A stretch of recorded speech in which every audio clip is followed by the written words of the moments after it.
All right, I'm recording. All right. Hey, everybody. Welcome to an unexpected podcast. I'm Matt. I'm in Boston. I'm joined by Evan, who is in the next room, also in Boston, and by Devin Moreno, who is down in Washington, D.C. Hello, everybody. So, this is the last in a seemingly interminable series of Arcticon episodes where Evan and I are going to talk through our games at the GT on the assumption that there is anyone out there who is still interested and still listening to this. We're just so you know, we're doing this more out of a sense of obligation and completeness than anything else. At this point, I think we've probably on this podcast talked through about 150 games. It certainly feels that way. But we're going to go through Evan and I's GT tournament, which was a bit of an anticlimax for both of us, but we're going to tell you about it anyway.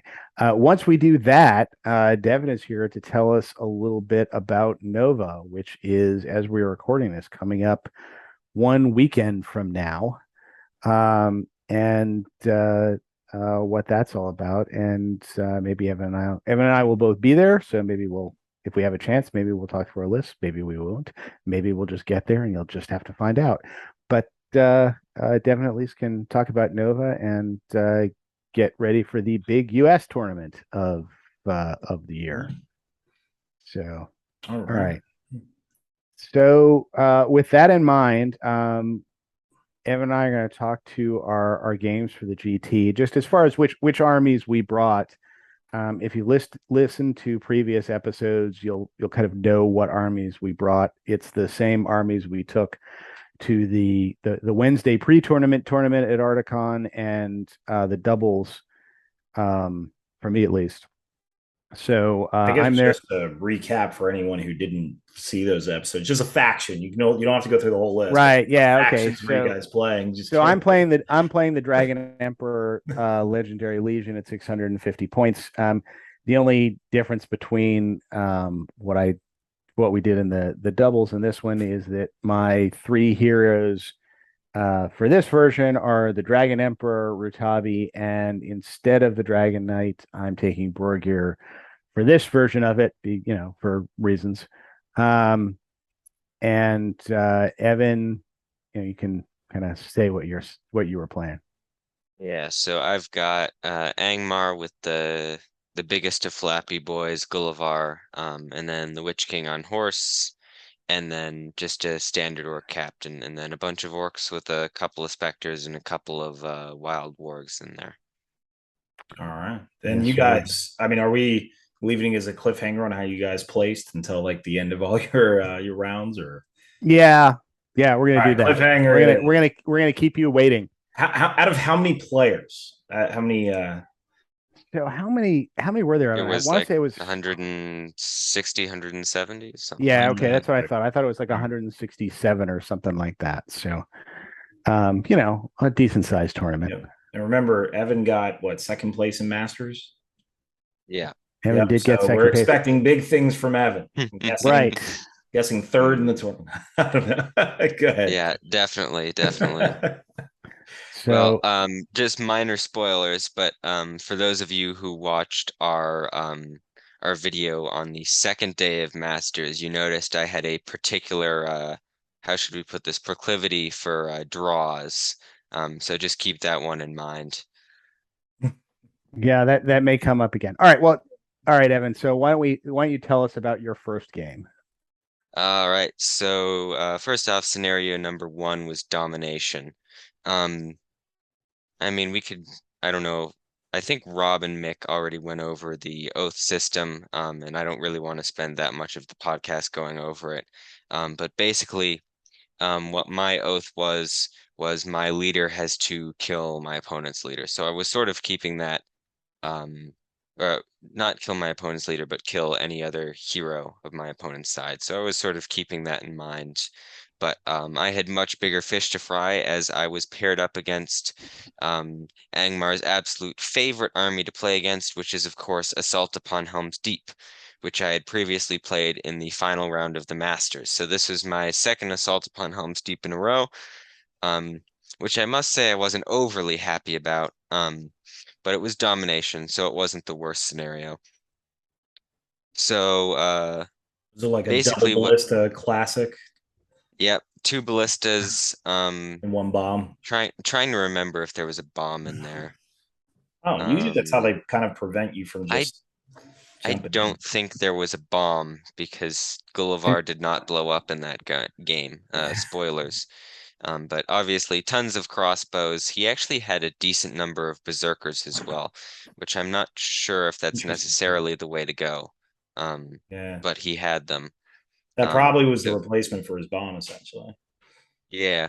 So basically what ended up happening is he deployed, kind of on his back objective. We were playing domination, so he had two objectives on his side. There was one in the middle, and there were two objectives on my side. I just popped both of my specters on the two on my side because I was thinking, well, if I break, then my specters will be able to pass their courage test, stick around and stand those objectives. And then he had one objective over to the left side in the woods, and then one in the really far back that he just kind of parked his ballista on. So basically, I had to just run straight forward at him um, with my Angmar list.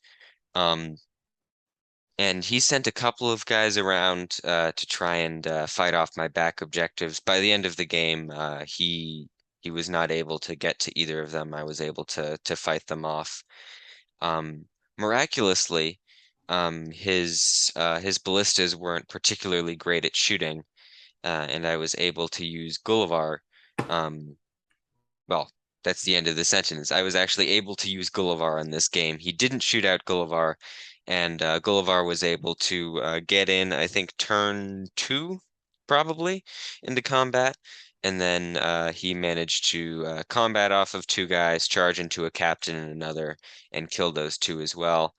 So that sort of gave me a big might advantage early on, which was quite useful. And then next turn, he was able to fly over, knock out one of the ballistas. The other ballista was just in the far corner, so there was absolutely nothing I could do to deal with that.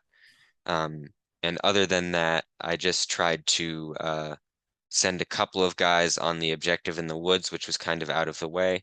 And I believe at the end of the game, he had tons of guys around it, but I ended up having just one guy sitting there in the objective, so that denied him a point. Um, and we sort of, he took out a decent number of guys before the lines clashed, and we were fighting in melee. Unfortunately, just because of the sheer amount of damage his crossbows and ballistas had done, he was definitely killing a lot more guys than I was. Luckily, on the last turn, uh, the time was called before I broke, so I was able to um, lose but contest his two objectives. So I had one, so he had 1 point for each of them. My back objectives were perfectly secure, and I had secured the central objective as well, so I got 6 points from those. Um, Neither of us broke, and I was able to, on the last turn, uh, get the Witch King and Gullivar in on his leader captain. And I remembered that my oath was duelist, so I'm like, okay, might as well throw the Witch King strikes on the captain instead. I ended up doing 3 wounds. He failed his fate point, and I got my oath as well, along with the leader points. So I believe that was just double checking uh, the score, but I believe that was a 7-2 win for me. Um, it does not say, but I am And I don't believe almost it. 100. Okay, fair enough. Um, but yeah, that was a 7-2 win for me. I got my oath. Um, this was against a man by the name of Jonathan Lloyd, by the way. Very nice guy. Not the nicest of armies, but he compensated for it. Um, and I was able to defeat my nemesis army yet again. So it was a pretty good start to the tournament. All right. So what do I guess you guys are going through all the rounds on this one, right? Yeah, we're going through all the rounds. All the rounds. So How many I'll rounds are there? Five? six. Six. Six. Okay, Six. that's right. All right. So I'll be quick here. So round one ended up being my third round against the Bears. And this was let's see, who was I playing in this scenario? Hang on a second here. This Actually, was pretty cool that against, you can just say the Bears and we already know what the list is. yeah, the Bears. We already know what the list is. Simon Froley. Who's a nice guy playing standard bear list. So Bjorn, Grimbjorn, and a dozen of their stalwart compatriots, and we were also playing domination. We went and set out the objectives, and he's got a 14-figure army. I've got a 32-figure army. I'm hoping I can just kind of swamp him on objectives. We set out the objectives, and I think it was becoming clear that not all of the rust had been knocked off me of a year of not really going to tournaments. Because we set out the objectives, and I was focusing on placing objectives so that he could not place objectives inside woods, because there was a good deal of woods on this particular board. And I realized when I was done with it that the objectives were fairly heavily weighted to one side. There was the center objective. There was an objective that was kind of shallow on my right. There was an objective that was kind of at the midline on my left, and then there were two objectives that were deep on the side that Simon was sitting on. So it's like, maybe I should have thought through this a little better. This is going to be good for the guy who wins the decision of which side to pick. That person was not me. So of course, he took the side that had the two deep objectives. So I ended up having to fight through his army of bears to get to these objectives. He set up, I think, he set up one bear on my left, one bear on my right, and then a handful of guys kind of around them where they could get to objectives. And the kind of the most defensible objective I had was on my right. So I started with a few guys sitting on it, basically put all the rest of my guys on my right, and I said, all right, I'm just going to run down and I'm going to grab that far objective, because the other one that was sitting on the left was in the woods. We're going to leave him to that. And I sent some cavalry over just to kind of lurk near the objective that was the midpoint of the board and wait until he either abandoned it or a bear wandered away from it, and then they could come forward and grab it. We went forward into Bjorn, and boy did it. It was the standard thing where I would put somebody, random guy into Bjorn, put two pikes behind it, hope they would roll up. And if not, a guy, got his head bit off by a bear. And then, my plan was to, basically kill everybody else in the army and break it. And boy, did that take some doing. He was, he was winning some roll-offs, and I eventually did do it. And, essentially I was using Rutabi just to kill individual Beornings, because that gave me the fight advantage, because otherwise he was just kind of winning the roll-offs right and left. And it took me a long, I did finally break him. It took a long time for me to break him. The bear that was over on the left came over to the right and started harassing my army. So I was fighting two bears over there.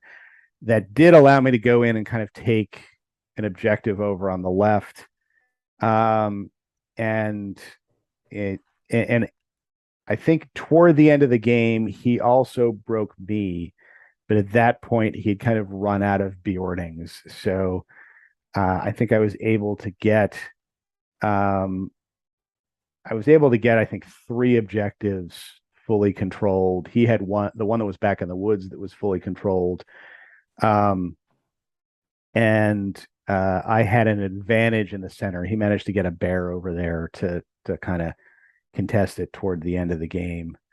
This was another scenario where I ended up doing the Emperor dump near the end just to get some extra bodies on an objective and kind of get the Emperor where he needed to be. But this was a game through unskilled objective placement I made harder for me than it needed to be, but I did manage to pull out a victory. I don't have the points here anymore, but I think it was somewhere around a 7-3 or something like that, points wise. So after playing like three of these matches against Bears, do you feel the Bears are actually competitive or just really a fun force? Yeah, the Bears are competitive. I think in order to win a tournament with them, you need to get the right scenario draws. Hmm. There are some scenarios where they're just terrifying. The Lords of Battle, I scenarios, imagine. yeah. Lords of Battle is going to be one. Contest of Champions is going to be terrifying because with all the special rules that the Bears get, it is really hard to kill a bear. Even if you throw all your enemy at it, because not only does it have the huge fight value, and first you have to beat the bear in combat, which is not easy since it has the monstrous charge. But even if you beat the bear in combat, between its defense 8, its 3 wounds, its 3 fate, and its 5 up fury saves, that takes a lot of damage to. And heroic defense, just in Oh yeah, case. and heroic Yeah. defense, right? I So mean, I think in all 3 of the games I played, I don't think I wounded a bear once. Jesus, serious. Yeah, All right. So In would in you my say one they've game kind of against over? them, I didn't bother to fight them either. I just had Gullivar munch up Beornings instead because right. it's the risk of attacking a bear um so outweighs the reward, which is generally not killing a bear. So you Right. usually don't even bother to fight it. Yeah.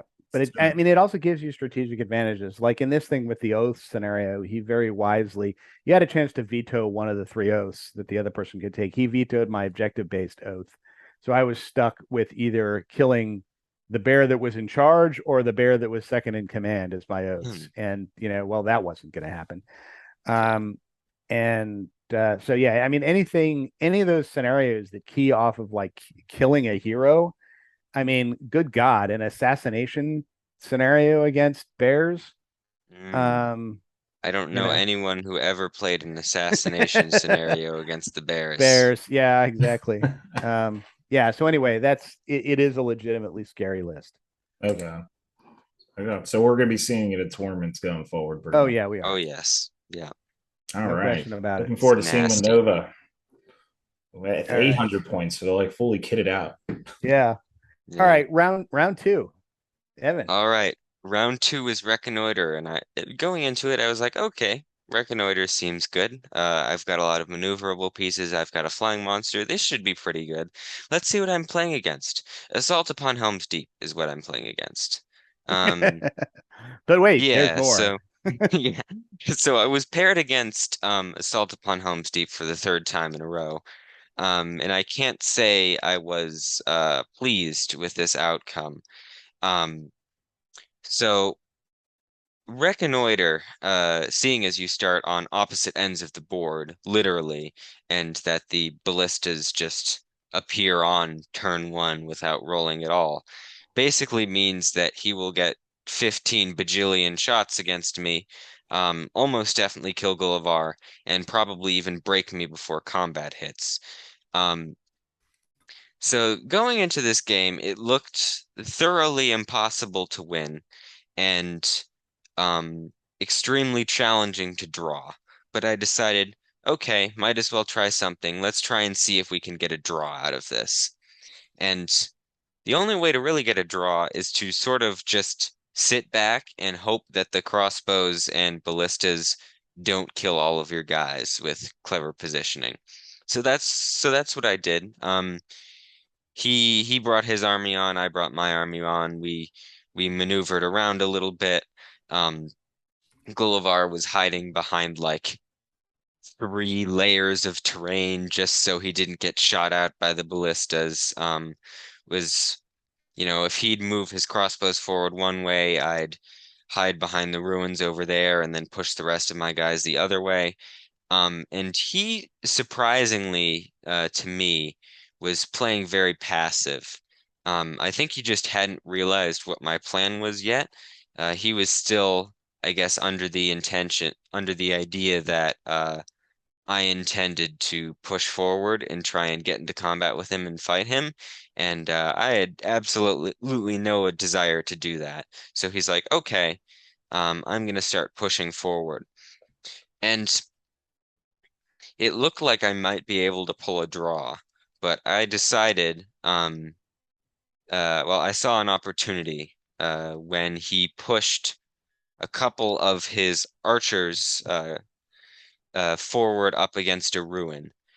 And Gullivar was on the other side of that ruin. So what I did was I moved a specter forward, grabbed one of those crossbowmen, pulled that crossbowman forward, just so that the crossbowman was on his side of 24 inches, but still inside of the ruin. And then I charged Gullivar in, and I'm like, okay, this is my one shot. Um, so he goes and he obviously shoots all of his bows and everything into that combat. I think he maybe chips a wound off of Gullivar or something, but miraculously, he one does not kill Gullivar and two does not kill his own guy, which means I call a heroic combat, kill the guy, move to within 12 inches of the board edge. I'm out of range of any heroic moves from his captains or anything like that, so Gullivar flies off the board edge. And I'm looking at the game then and I'm like, I could win this actually, which is not what I expected. So the rest of the game was me desperately trying to, one, stop him from now he's marching full speed to try and get off the board edge because he realizes he's losing.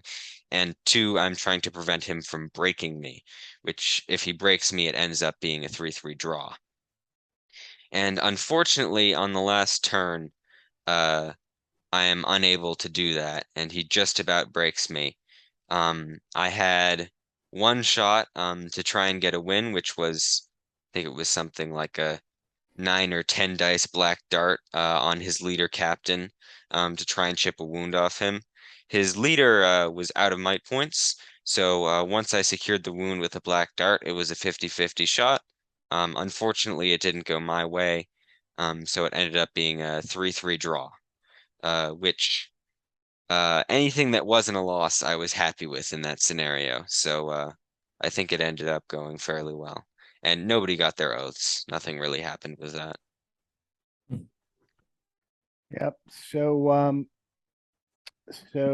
in my second round, Oh, also sorry, just to butt in here. I was playing, I don't know if I said this, but I was playing against Jack Whitefoot, was my opponent. gotcha. So my opponent was Jim Ryden from Stockholm, and we're playing Reconnoiter, and we both sidle up to the table, and I plop down my Dragon Emperor, and I look across the table, and there's another Dragon Emperor staring right back at me. So we were going to Legion have was the say Legion. again, yeah, it was the Legion. So we were going to have a a battle to determine who the true emperor was.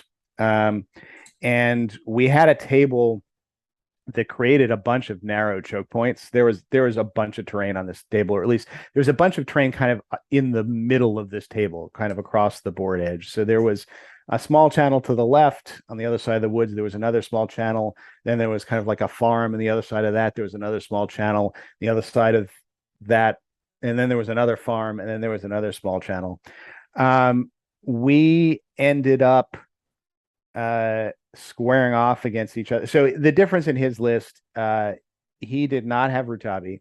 He had a mounted captain as his third hero. He did have Borgir, and he did have, and he had the Emperor. So I think he had. Actually, I should check on this, make sure there was no other hero there. But I think he just, yeah. So that's what he had. So he just had more bodies than I did. He had 39 models to my 32. And he sent his mounted captain with a couple of cataphracts on the far left channel. I countered with my 4 cataphracts, and it's basically big. It was a 2 cavalry wide channel. So I'm like, let's use this shield wall rule, and just stacked up my 4 mounted cataphracts 2 by 2, and to get the +1 defense. So they're the captain went slamming into them, and they kind of beat heads during the game, and I think they actually ended up coming out winning. in the end, which was interesting. He only had his captain and only two cataphracts over there. I think by the end of the game, I was winning that. But in any case, nobody got through. He sent Rutabi through the next, or not Rutabi, he sent Borgir through the next gap with some guys. And my oath was to kill the second highest or second most expensive figure, which was Borgir. So I sent the Emperor and some guys at that. I had a couple chances to get into Borgir and kill him, but never did. He then sent the rest of his army under the Emperor down kind of the right hand channel, which I countered with Rutabi and Borgir.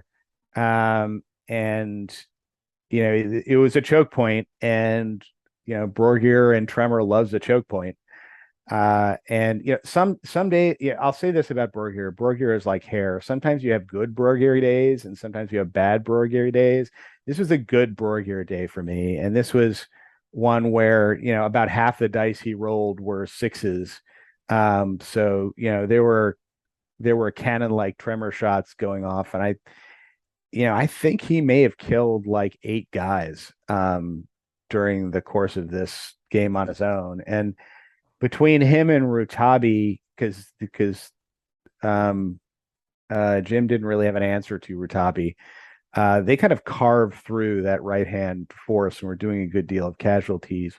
The Emperor ended up kind of abandoning that, heading over to help Borgir out, which meant his Emperor was kind of out of the fight for most of the game, where mine was kind of going forward and killing a guy or two a turn.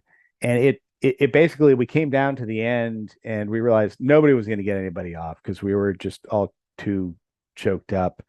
And I started doing the math and realized that I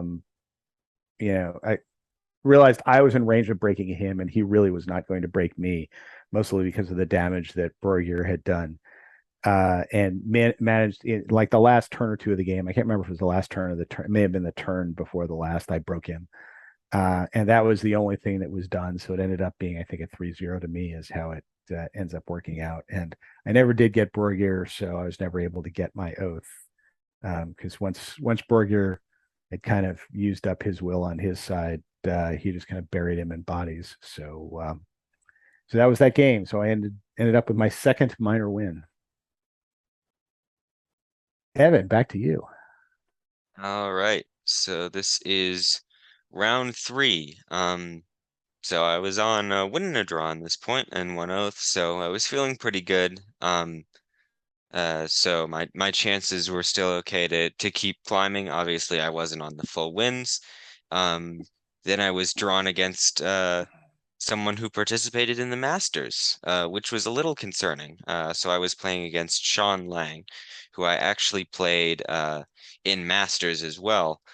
He was playing fiefdoms with all the guys, Forlong, Angbor, obviously Imrahil, and then Dwinhere, and then a mix of all of the warriors. And this was on Command the Battlefield, and my oath was Duelist. So the Witch King had to go and kill a hero. So unfortunately, this is the game where my incredibly strong luck throughout the tournament failed me. As first off, he did deploy first in Maelstrom, so that was useful, and he got his archers and Angbor on the board, and I got my captain and Gulliver on the board. So it was originally looking pretty good. We were fighting it out in the corner. Um, he got some shots off with Blackwood Vale archers on Gulliver turn 1, managed to chip 1 wound off of him, but that was all right. The concerning part was that my captain and Gulliver had both um, already spent, let's see, I think they had spent 1 might each to get on the board. My captain might have spent 2 might, I can't remember. But either way, next turn there was a move off, which he was able to win and pin Gulliver. Actually, I think that my captain had spent both might because Gulliver had to call the heroic move. and then Gullivar was stuck on 1 might. So I had to then try and dislodge Gullivar with a heroic combat against one Blackroot Vale archer, which I ended up failing that combat, running out of might points, and then basically being stuck in the corner of the board with a bunch of angry fiefdoms guys surrounding me. The Witch King sort of deployed um, on top on one end. So basically, what ended up happening was two of my warbands were sandwiched in the middle with two of his warbands on one side and two of his warbands on the other side, and the Witch King was sort of on the outside. And unfortunately, things did not go well from there, as the Witch King had also had to spend might to come on the board, so I was dangerously low on might. Um, Unfortunately, he was able to catch Gullivar out in the open. I couldn't send anybody to assist him, so he was able to kill Gullivar with Imrahil, and unfortunately just sort of chopped through my force. There wasn't much I could do about that. Um, I was able to secure some victory points. One of the corners I was able to keep him out of. So I believe he won that game 8-2, and he got his oath. So overall, when I played him in the Masters, I 12-0'd him. So this was definitely a big swing, and it shows you how powerful scenarios can be in determining matchups. Because in domination, I had all the time in the world to engage him on my terms, to be able to precisely apply Gullivar and the Witch King to take out his heroes, and in command the battlefield. Everything was just in disarray, and he deployed on me so fast I wasn't able to set anything up, and his guys were simply superior in combat. Um, so yeah, I ended up was it 4 games on day one or three? It's 4 games on day one. 4 games. So there was another game, but so far I was on a win, a draw, and a loss. So I was going for the full submarine here. So my next round was against let's see, who was my competitor here? He's running an elf list. It was Elrond on a horse and Glorfindel on a horse, leading a bunch of elves, a total of 27 figures. So I did actually outnumber him. And this was, let's get the name up here so I remember it. Scott Reed. And so we're playing Command the Battlefield. He had to, he didn't have a lot of mate to begin with. I think he had to spend either one or two from Elrond to get onto the board. So he had a very small amount of might. I had more figures, so I came on kind of all clustered in one section, one of the quadrants of the board, and immediately kind of dispatched forces to go and kind of, loop around and grab all the other ones. And then sent the rest of my stuff pretty much right at Elrond, and his gang of elves. And Glorfindel originally went off kind of on his own to kind of clear up some of my guys who hold up inside a field of rough ground. So he eventually, he killed one or two and then kind of abandoned that and decided he had to come back and help the center. So Glorfindel was kind of out of it for a while. In the meantime, I was sending Rutabi straight at Elrond. And if you needed more confirmation that I was not firing on all cylinders, the following interaction happened. I managed to get Rutabi into Elrond, flat-footed. And I think at this point, because Elrond had called a move that I had successfully countered and beat, so Elrond's out of might at this point. And I get Rutabi in, and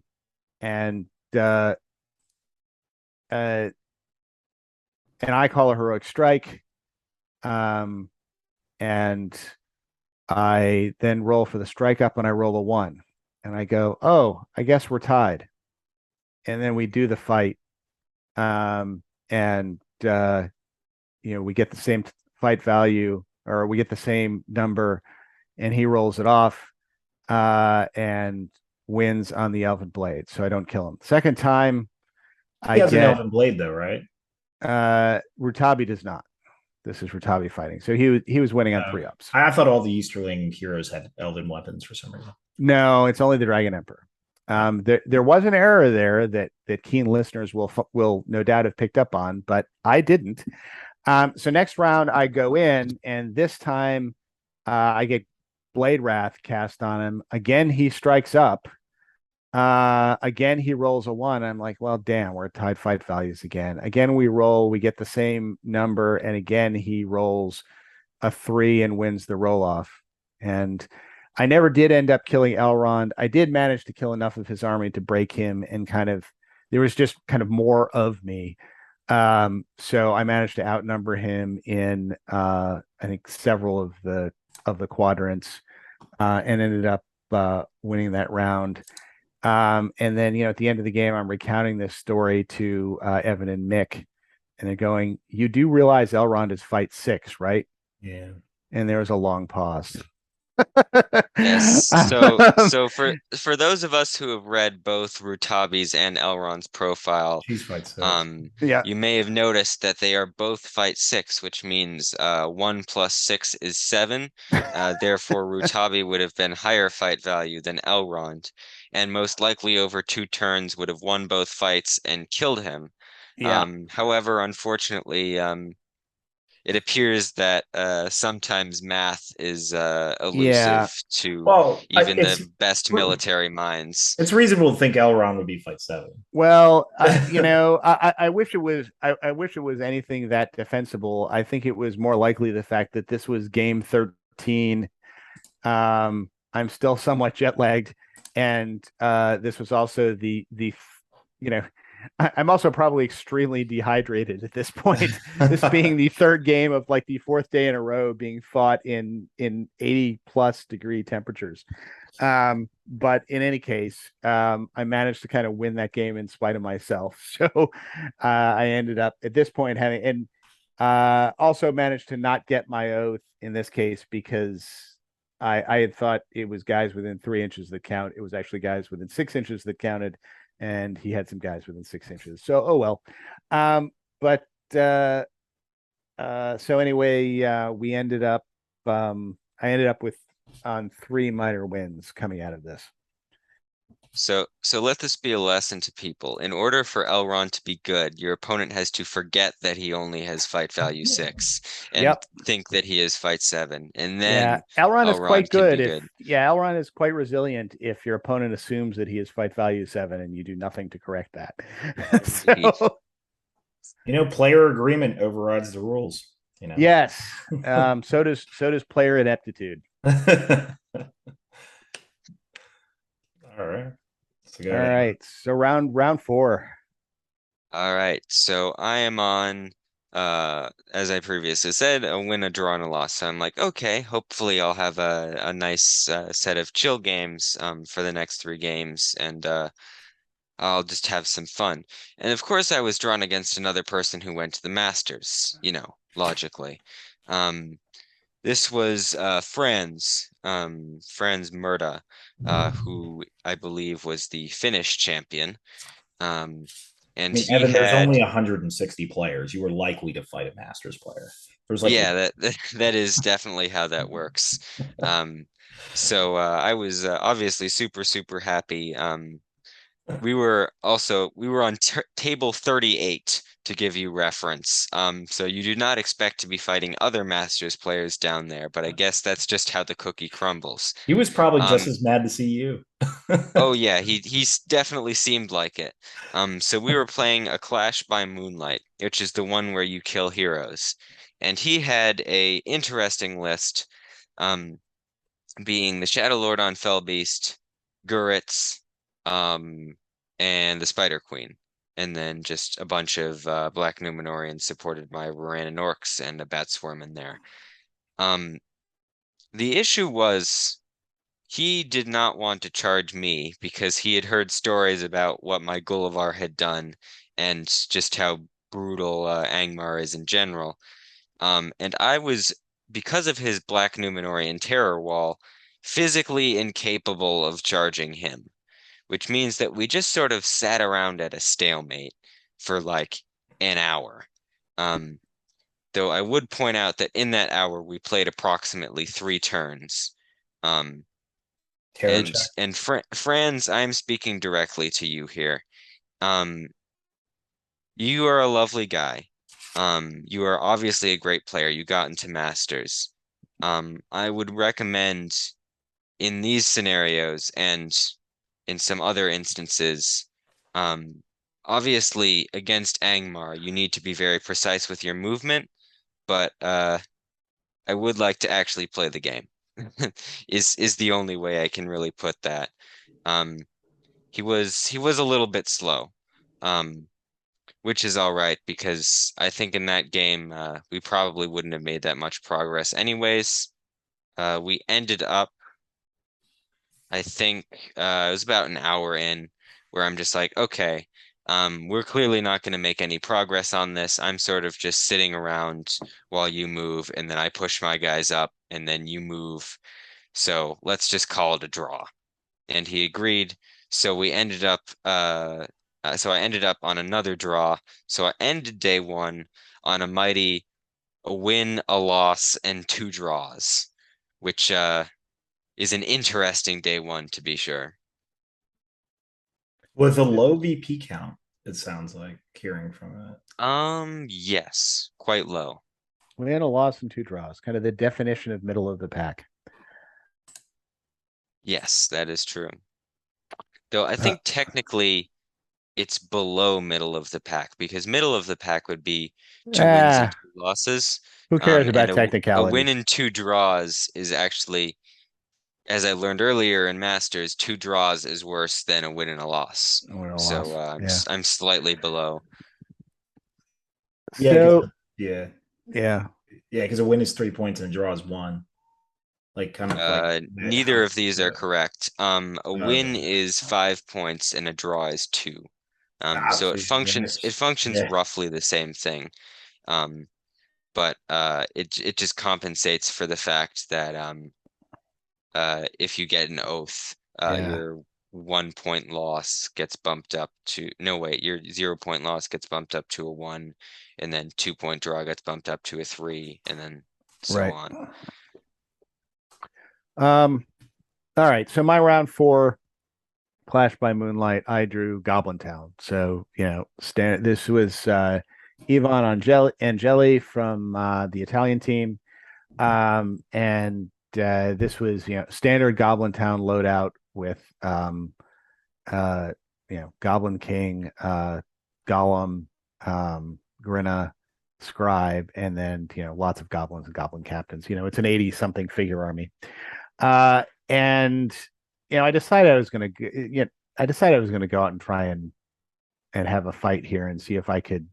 Yeah, I'd never faced Goblin Town with this particular legion, and figured I would try and see if I could tremor down a hero or two and take the victory that way. Uh, there was a bunch of marching, there was a bunch of drumming, there was a bunch of kind of maneuvering around. Um, Ended up in a situation where I had at least somewhat of a restriction. He had to really kind of come around one side to get at me, but the other side was a little more exposed.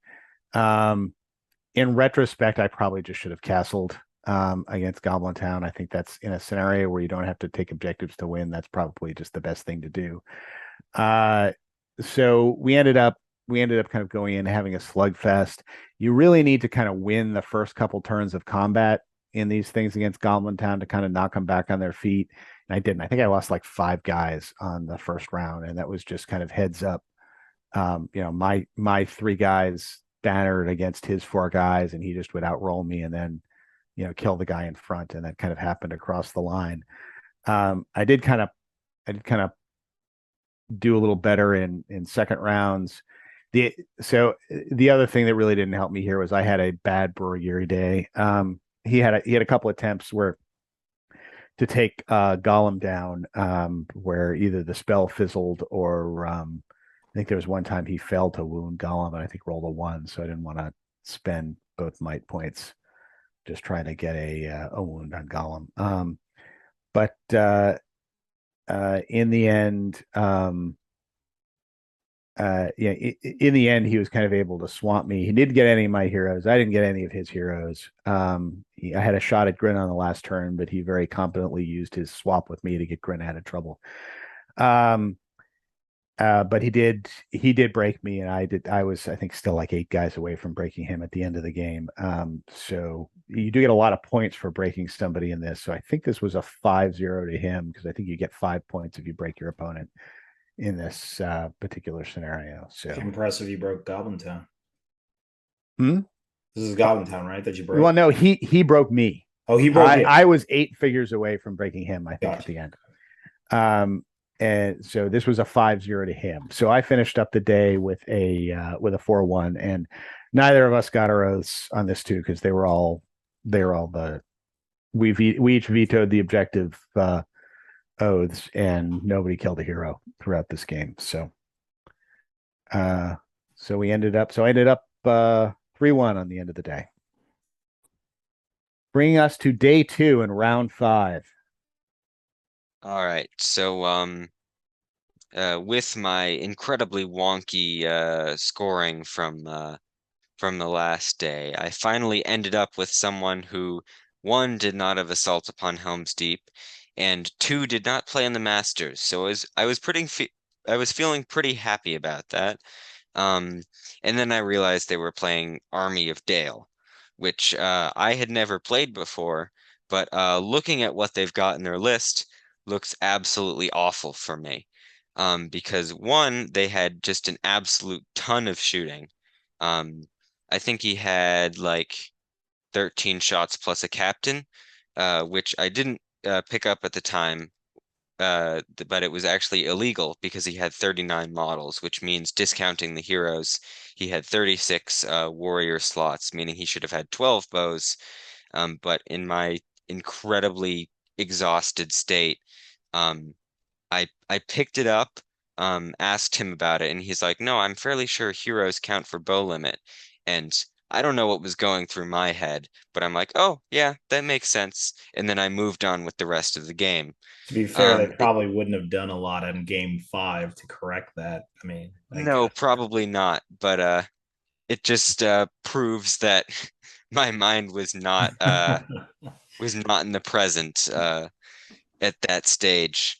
Um, so it kind of so we were playing what's it called? Retrieval, which was the basically the grab the football scenario, capture the flag, where there's an objective on one corner and an objective on the other corner, and you have to grab that objective and run off the other board edge with it. Um, so I did not want to charge him because if I charge him, he's got fight 4 guys with a banner and +1 to wound because he's got Knights of Dales, which means he would just absolutely shred my line of orcs. He also has Sworn Protector brand, which means that he auto passes courage tests. So my turret is absolutely nothing. And I also didn't want to stay back because he had a whole bunch of bows that would just shoot me to death. So I basically had one option, and he deployed in the way that allowed me to go for it, which is he didn't deploy on the objective, he deployed slightly in front of the objective. So on one turn, I was able to compel a guy forward with the Witch King, charge him with Gullivar, and then combat with Gullivar over to the objective and then pick it up. Unfortunately, next turn, I lost the heroic move off, and the captain and a bunch of guys charged into Gullivar. Um, but Gullivar was able to use a barge and barge all of the warriors of Dale into a wood that he was sitting right next to, and then fly away, so he was out of charge range next turn. He had also, because he had one priority that turn, he'd set up a line of guys basically preparing for my orcs to charge. And there was sort of a gap um, to where Gullivar was and where his line was. So it was basically if his line was here, Gullivar was over here, and then my guys were over here. So I just sort of ran my guys around the side instead of actually charging him, because there was no way I was going to do that with all of his crazy bonuses and everything. Um, and luckily enough for me, Gullivar was able to break free and just I retreated my entire army back to the edge of the board with Gullivar holding the objective, then passed the objective to a warg. The warg ran off the board, and then both of us basically took all of our guys and just ran as fast as possible to my objective, with him trying to get the objective to get as many points as possible, and me trying to defend the objective. Um, and this was sort of a game of attrition for me, because I knew that my orcs weren't going to be able to beat his warriors of Dale in combat. So I was just sort of winning a decent number of priorities, which was very helpful, and then just blocking off gaps with my orcs, like sending an orc into two guys with two spear supports sort of thing, and just saying, okay, this orc will probably die, but they block up space, and if they shield and win, oh, that's nice. Um, and I managed to reposition Gullivar back to the central objective, and at that point it was pretty much over. Gullivar was able to just chop through two guys a turn. Um, and I think we were actually pretty even on kills. Maybe he had a little bit more when time was called and the game ended. But I was able to prevent him from breaking me. Neither of our leaders got hurt. Um, and he didn't touch my objective. So it ended up being I believe it's a 7-0. Which is when you get the objective off the board. Gotcha. So my round 5 was against this was a French player. Oh, and my opponent, sorry, I don't know if I said his name, but his name was David Clark. Yeah. Um, So this was Julien Leger, who was playing an interesting army. It was the Undying on Fell Beast, Guritz, and the Spider Queen. And the Spider Queen brought with her a bat and some spiders, I think. And the we're playing Capture the Flag. And I kind of set up the board was an Gileath Ruins board with some woods kind of on either side. And I was able to kind of like get in. My plan was basically to get into a defensive position, kind of covering my objective with the Emperor in the backfield, figuring that the Spider Queen was going to loop around through the woods. There wasn't much I could kind of do to stop that, but I let the Spider Queen come around into the backfield, and then the Emperor with some rear rankers off the pike phalanx would deal with her. And I had one pikeman sitting on the objective just in case something leaked through. And then my cataphracts were kind of doing a kind of feigning off to the right, and then eventually we're going to beat the drum and do kind of a wide flanking move to go around to grab his objectives, because he'd only left like I think 2 trackers back there. It was coming fairly heavily after me. This plan seemed to be working pretty well, except for, again, not firing on all cylinders. Forgot completely about the broodlings. So Spider Queen did what I expected her to do. She and the bat kind of came forward, engaged the Dragon Emperor, but slung 3 broodlings out as she was doing it. And those broodlings were had enough extra range when all was said and done to get into my guy covering the objective. With that magical 23-inch, I'm going to charge, I'm going to heroic combat, and then I'm going to dump the broodlings, and they're going to go another 10 inches. Got into him. I'm like, oh, okay, well, he can shield and he's within banner range. We can stuff off these broodlings, but no. He chokes, he dies. One of the broodlings kind of grabs the objective and starts hauling it off. In the meantime, the Emperor has kind of weathered he did the thing where he charged in with I think the Undying, a bat, and the Spider Queen against random guy that he'd pulled out of my line to get him in position. Called a heroic combat, got the bat and the Spider Queen into the Emperor. The Emperor kind of weathered that storm. He threw he threw basically all his strikes at the guys carrying the banner, killed all but one of them. Um, and so the Emperor wasn't really moving anywhere.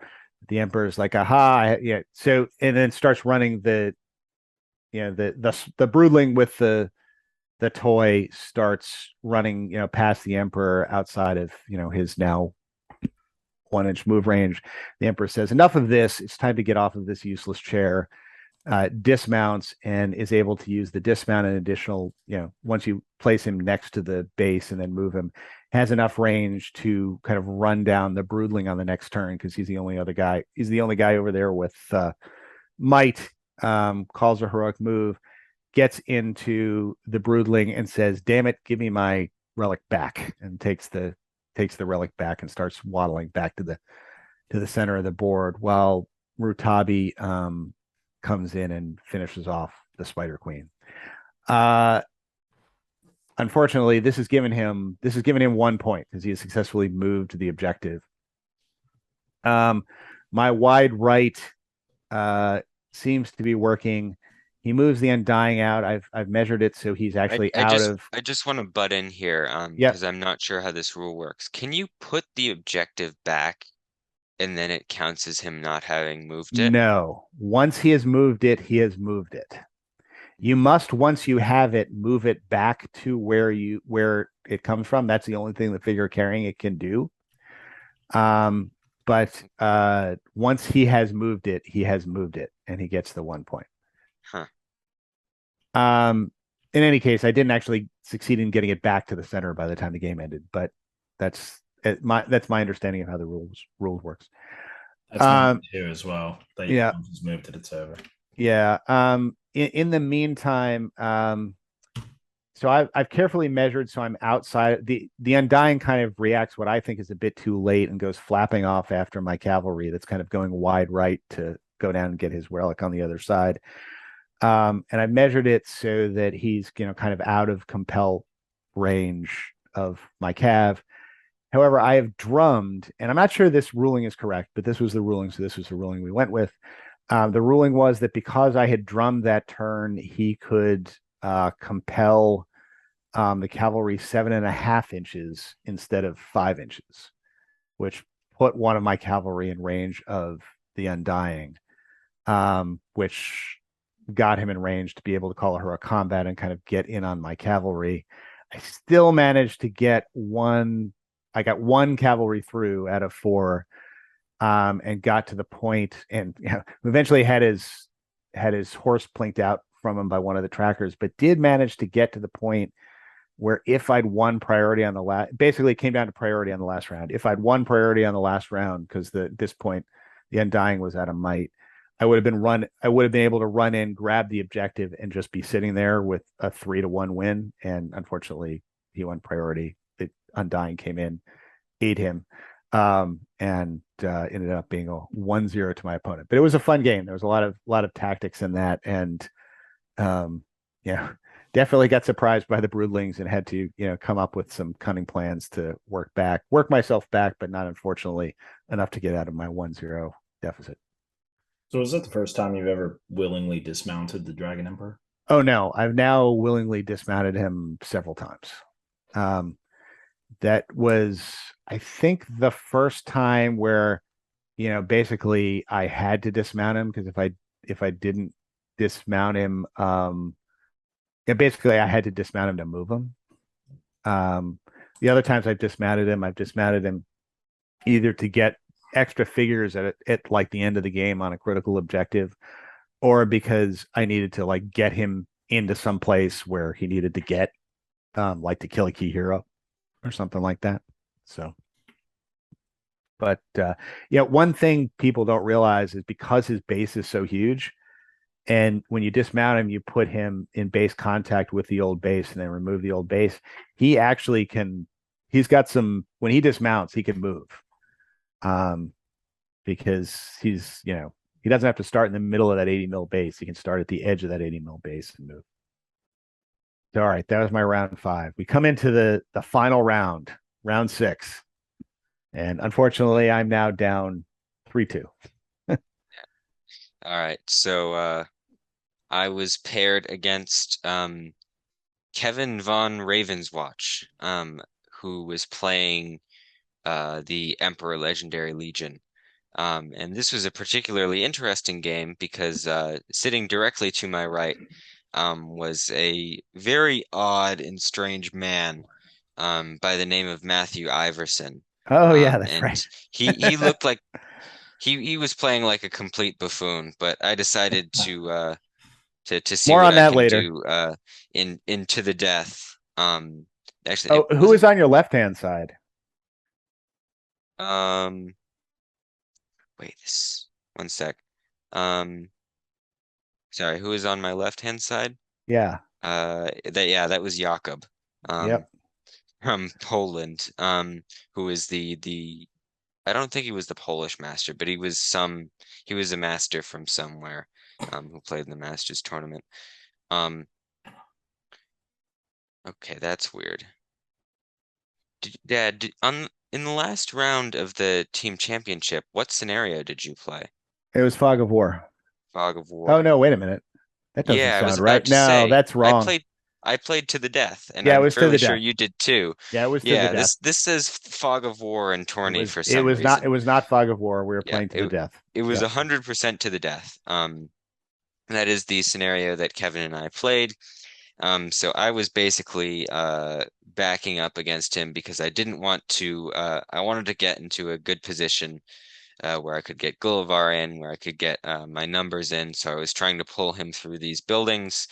I got a couple of kills with Gullivar. I was sort of grinding down on his models a little bit. I think I killed like 3 or 4. Um, and then he went, all right. I don't think I want to walk into that hole that you've set up for me. So he drums and runs backwards. And I'm like, huh, I can't catch you. Um, so he tried a tremor on my banner, but because of the banner rules, he wasn't able to remove my banner. So we were basically just sort of sitting there.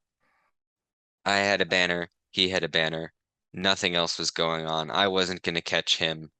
Um, so sure enough, it was yet another draw for me. So that made it uh to 2 wins, a loss, and 3 draws is what I ended on, which is not a result I have ever gotten, nor seen anyone else ever get in a tournament before. Um, uh, in this final game, we did decide to give each other some compensation for not actually playing the game, which is his oath was duelist, which was to have his leader kill a hero. My oath was send a message, which was kill his most highest pointed model. So I went and I said, here, I'm going to throw Gullivar into Borgir. I'm going to kill Borgir, and then I'm going to let your Dragon Emperor kill Gullivar, and then we're going to call it there. And we shook on it, and then that's basically what happened. I killed Borgir, he killed Gullivar, and we both got our oaths. By So mutual agreement. yeah, we're like, we've taken the game away from each other, so let's just give each other an additional tournament point because why not? Yep. Um, so we ended up getting an oath there.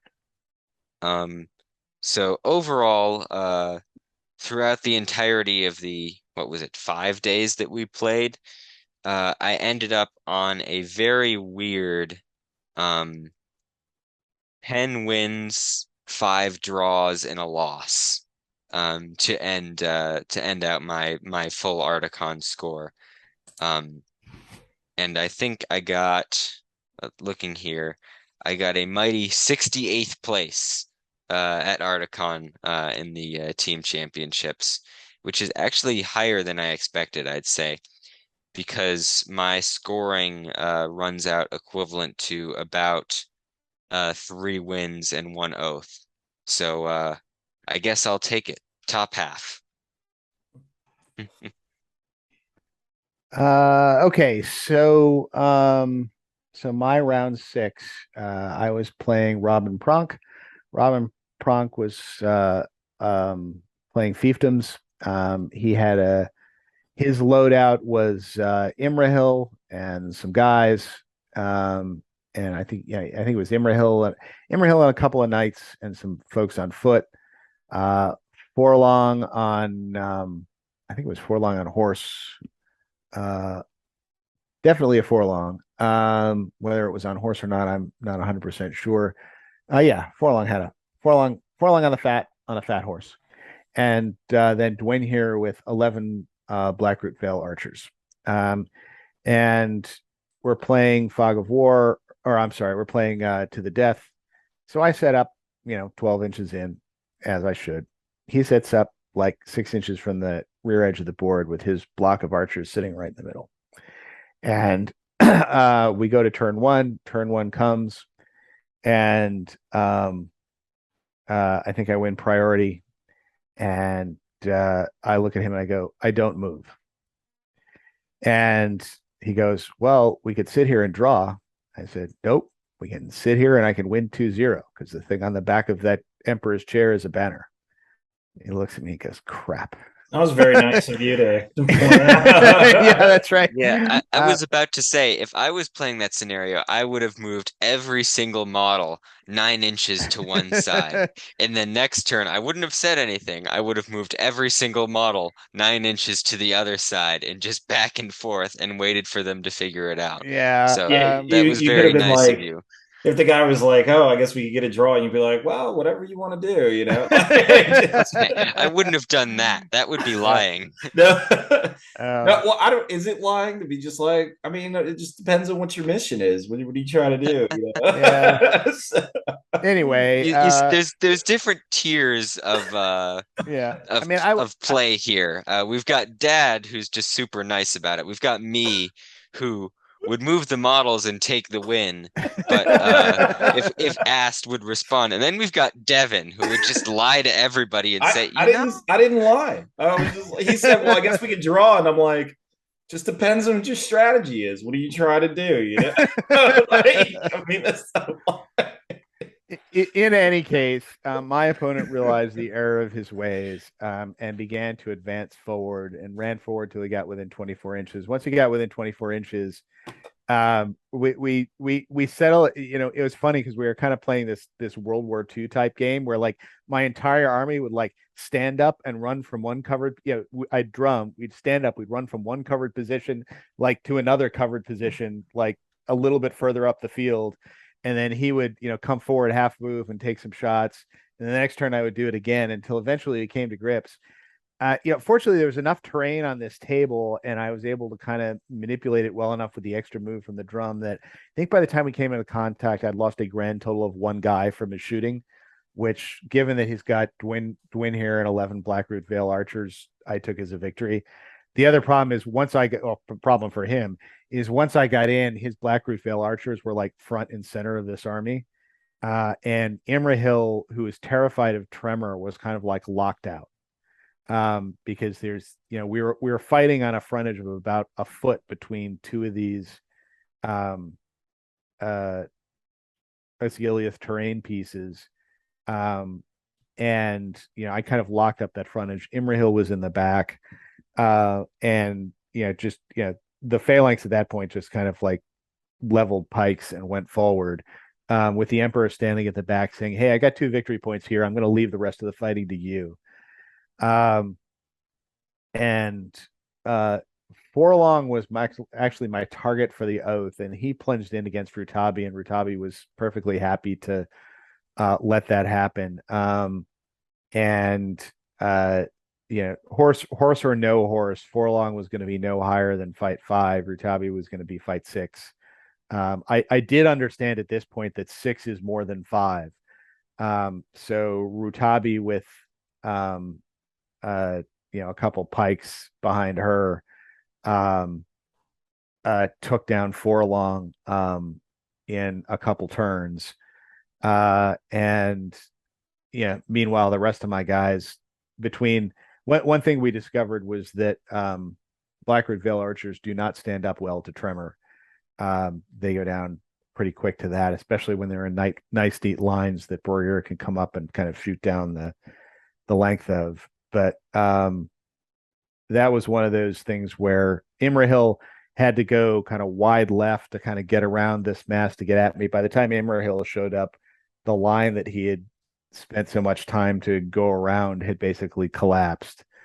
And Imrahil had an option to make a stab at going for the Dragon Emperor, and then kind of at the last minute decided against it. He would have kind of been on his own against the Dragon Emperor and then the retinue that had turned around after butchering the rest of the fiefdom army. And I think by the time we were done, I think it ended when I quartered him. And I think it ended up being, it was a 9-0 to me, because the one thing I didn't do was kill Imrahil, because Imrahil was like, sorry guys, I guess this is a fail on my part, but I'm out of here. I got a horse. See ya. So Imrahil left. So this was the first oath that I managed to achieve. I got a 9-0 with an oath. So that was a good way to end the tournament. So I came in with a 4-2. But only one oath. So I think I ended up coming in like 41st or something like that. But it was still fun. It was 6 fun games. And God, was it 16 games? Yeah, I guess it was 11-5 on the week. Which they all of them fun, hard fought games. It was a good time. So that was the end. That was the end of Arcticon. And folks, you no longer have to listen to us recount games from Arcticon anymore. It's over. It's done. You won't have to hear about it for another year. But it was a wonderful time. Big shout out to James Clark for putting it on and putting on 1, 2, 3, 4, 5 consecutive days of SBG gaming and 16 games. Great time was had by all. That's a brutal 5 days of gaming. What? Yeah, you said how many games total? Basically, 16 games. Yeah. Yeah. That's yeah. Now, I mean, and I got to tell you, it's especially now that I am like past the half century mark. It is it's fun. I will happily, I'm happy I did it. I will happily do it again, but it is very much a marathon rather than a sprint. And you definitely, I know at least I'm definitely feeling it by the end of those last 2 days. I was definitely making mistakes on those last 2 days that I would not have made on the first 2 days. But there's no way. I mean, I think for me, I probably would have doubles and the maybe chaos and art and then the or well, I mean, I guess he usually has me run that, but I mean, I probably since I run the chaos and art, usually doubles and the GT is all I would have done. That had been too rough for me. I think I would have wiped out.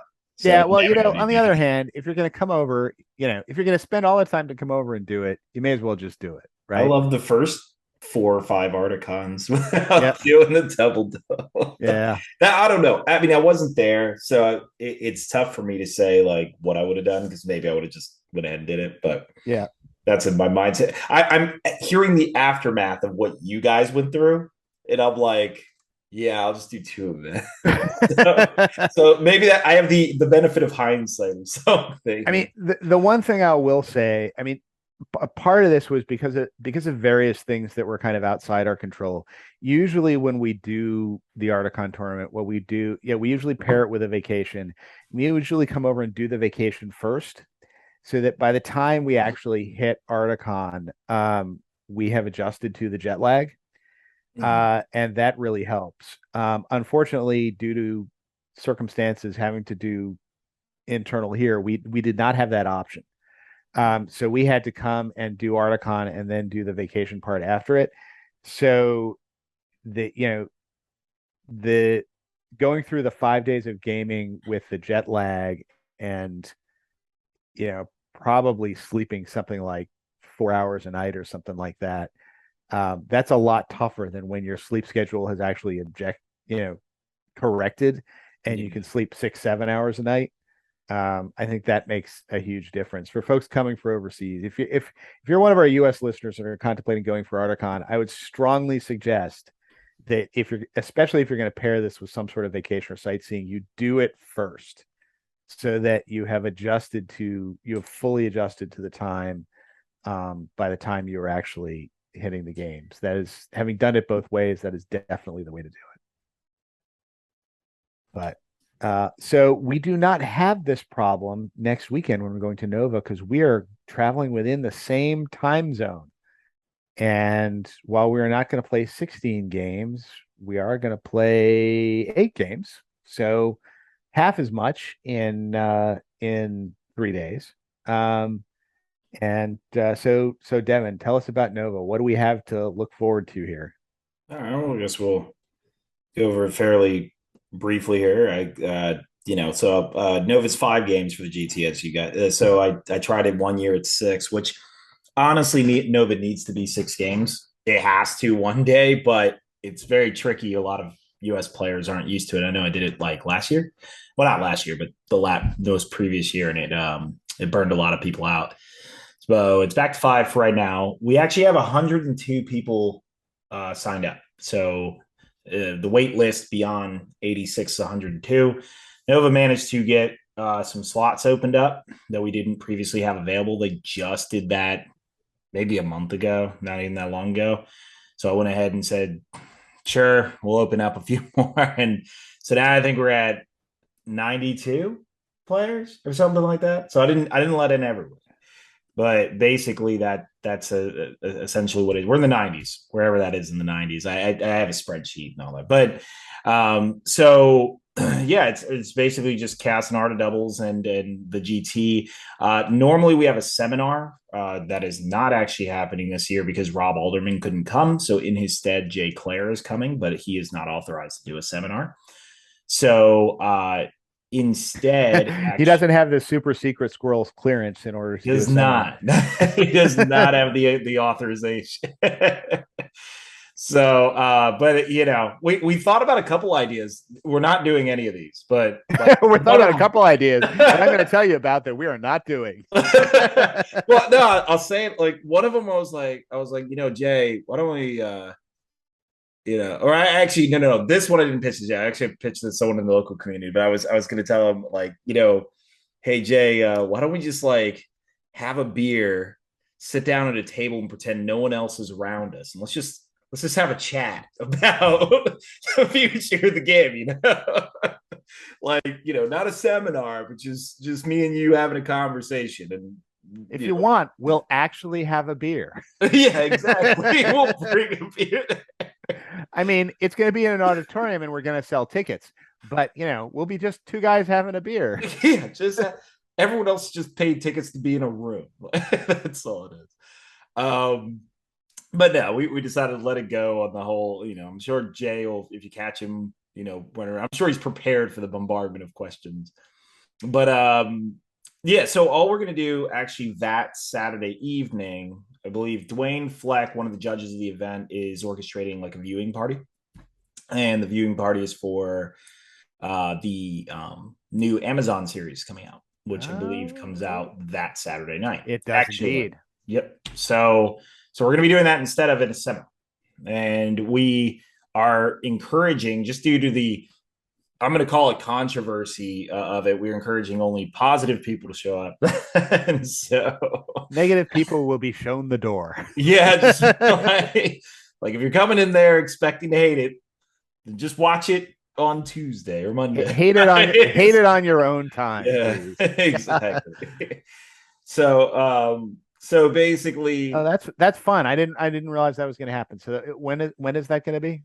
That's Saturday night. Saturday night. Okay. So we're trying to get the projector in the room and all that and see. Do we need tickets for this, or can we just show up? No. I actually canceled the seminar itself, so we're just going to show up. I'm just reserving the room. Gotcha. So you don't need tickets. We're trying to not advertise it on the Nova site because what we don't want is a bunch of strangers. We kind of wanted just the Lord of the Rings GT players to be in there, not like this oversaturated thing. Because Nova's full of people who like Lord of the Rings too, like even as a film. So I just didn't want like 200 people trying to cram in there. Yep. So that's what the Saturday night event is. But other than that, any specific questions? I guess it would require its own podcast for me to go really in detail. But. Yeah, how are the boards looking this year? Do you have any cool new boards? Yeah, so we actually bought all of George Nikitidis's boards. So everything he created is coming to Nova now, which we didn't have previous years. We, as far as outside of anything he created, we have John McConnell created 2 new boards, but I'm trying to get him. He's right now hesitant to bring some of the harder to transport boards because he's now sitting at 9, I believe. And I've offered help, but seems like he'd really rather transport himself if they got to be moved. So I believe, and I have to double check with him about this, but so far the list he sent me did not include the Paths of the Dead board, which is upsetting, and the Argonath board. Those are just honestly low table boards that look cool. I thought they were pretty neat. So that those that Paths of the Dead, I've fought on that Paths of the Dead board many times. I enjoy it a lot. It's a great board. Yeah, I think Paths of the Dead is actually, in my opinion, a mid-tier board, like perfectly suitable for competitive play. It's just the Argonath board because it's giant river. You got to put that at the bottom. But yeah, other than those 2 boards, I know that Alisher's bringing some boards from none that. There's probably no insanely unique ones except for George Nikitidis board. When I say unique, I mean new unique. So as many of the boards you've seen before, but adding on his. So if that answers that question. We do have a huge influx of players in the sense that like there's probably gonna be more generic boards than normal just because of that. but we'll be doing the same thing. We add more new ones every year. Yeah. So it'll be good to have a 100+ player event here in the U.S. Are there any other? I mean, how big is Adepticon? I've never actually been there. Yeah, Adepticon, I think the max they've ever gotten to is I don't want to quote it. I think it's less than 70. They might have hit 80, but I highly doubt. I think 60 is really their max, but I'll give them the leeway to say 70. Well, good job for cracking 100.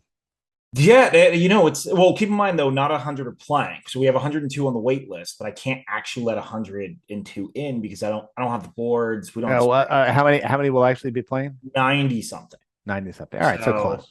Yeah, it's very close. You couldn't get to 100, Devin. Come on. We space issues, and also like each board I create, I'm trying to limit the number of unique boards, but also keep in mind 5 rounds. If you take 100 players and you divide it by 5 times, you start ending up with a lot of players with 5 straight wins. Yeah, a lot being like 4 or 5, I believe. So I mean, I gotta say, I think six rounds is doable as long as you don't do 4 on the Saturday. We have to 3 and 3. That's why do you have to? Nova closes at 3 p.m. So we have to be done by then. So basically, because you remember we ended at 4 once, and then like literally people were packing the tables as we're trying to like I'm just doing the math in my head. 9 to 11, 12 to 2. Yeah, okay. Yeah, you can only do 2. All right. Yep, got it. I understand. So if I shrunk it down maybe to 600 points, we could do like hour and a half rounds. Might be able to fit it with a short lunch, but yeah. I mean, the other thing I guess you could do is do round 1 Friday night. And that would be possible too. Nova, I've always tried to make, there's a lot of ways that I design Nova where monetary issues are not a problem. So like, for example, people's ability to proxy, even use non-GW miniatures if they make sense. Yep. And so by hosting on a Friday and forcing people to buy a hotel room on the Friday, which I'm sure Nova would really like, but I just try to make it monetarily accessible. But you're probably right. To keep the points level I usually do, I'd probably have to have games on a Friday. Yep. Yeah, and I suspect people would do it anyway, even if they had to. Yeah, they probably would. And at this point, we wouldn't lose the attendance because we got the 102 players without me saying a single thing about Nova the entire year. Yeah. So yeah, and I think you sold out in like what, 3 days? Yeah, it was the first week. It was basically done. Yeah. So it was done. But so So you heard it here first. Next year, 6 games. First game Friday night. It's we all certainly settled, set in talked about stone. it. Actually, I really actually am trying to get your guys' boards down for the next Nova if I can, but I know you guys, they're kind of restrictive on that's usually my biggest problem is transporting the boards. Right. So I have Yeah. to buy it from the player, because if I can buy it from the player, it's here now. Yep. And that always causes a unique problem, the transportation process. And so yeah, that's Yeah. So I mean, the problem is we don't have anybody that drives down from here anymore. And Avery is coming. yeah, Is Avery's coming. I'm pretty sure he's flying. Oh, okay. Yeah, because part of the problem is Avery's a teacher. He has to work Friday. So he needs to get down. He's going to get down there like Friday night because he's leaving after work and getting there. So all right. So the solution of starting on Friday night may not work for Avery, but yeah, we'll have to think of something. We'll figure out a way to get Yeah, there. it will. I'm sure we'll figure it out one day. Like it's definitely like you can shrink the time between and all that. I mean, there's certainly some things you can do. Otherwise, a late game like we did, but yeah, the 4 games on that Saturday definitely knocked out a bunch of people. And it got complaints about it. Look, if I can do 4 days with 4 games without air conditioning, we can do 4 games with air conditioning. Yeah, right. Other than that, the doubles remains the same. It just tends to be a casual event. That hence I don't do a painting requirement. Allows people to bring the armies that they never get to bring because they don't paint them. And then you have the Cast and Art. The only thing that's new about that one, actually, that one is slightly new. I'm calling it second edition. It's really like a DLC, but it's more cards. But what I've done is just altered the edition to test out a modification where the weather and quest cards are in their own deck off to the side. Oh, okay, Sort of interesting. drawn. So now they always keep happening. You keep drawing them in clockwork order across the players, and I'm just testing out that format because some players originally the quest cards were created because the weather cards don't grant you points, which give you an inherent, I call it disadvantage. Chaos and Order is meant to be a game where you're not supposed to care if you lose, but I mean, but basically, yeah, it's they created an inherent disadvantage. We created the quest, and then someone was like, "Well, what if the quests were like every single turn they just came up?" So we're trying them in a different deck. We'll see how that goes. Cool. So. All right. Looking forward to it, man. We will see you in a couple days. All right. Well, you guys flying in on Thursday? We're flying in Thursday night. Okay. So we will miss Chaos and Arda, but we'll probably be there for like the tail end of it. Okay. All right. Well, no, I think Chaos and Art is like the middle of the afternoon. I don't know, but yeah, stop by. Yeah, we get there Thursday night. We'll find you. We have we'll plenty of free time to roam around, so yep, hang out. All right, man. All right, take care, everybody. Good talking to you, and we are finally done with our Arcticon recap. So next time you can hear us recapping Nova. There you go. Maybe we won't do it in quite a blow-by-blow fashion, but all right, guys. Take care, everybody. Bye-bye. All right, cool. Ev, stop recording.